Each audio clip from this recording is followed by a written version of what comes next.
2 Petrus 3, verse 11 tot 18. Petrus is besig om te praat oor die laaste dae. Hy vra vir ons om vas te byt, om aan te hou, om te weet, om dit te verwag, om dit enige oomblik te verwag, want dit kom baie onverwags.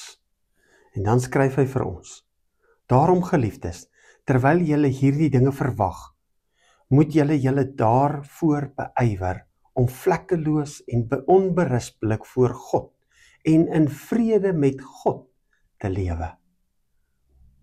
Daarom, geliefdes, omdat ons dit verwag, omdat ons weet daardie dag kom, en dit kan enige oomblik wees, moet ons juis so leef, dat ons gereed is vir daardie oomblik, vlekkeloos, onberispelik, in vrede met God. Om in vrede met God te leef, die enigste manier om dit te kan doen, is om Jesus Christus aan te neem as jou Here en Verlosser.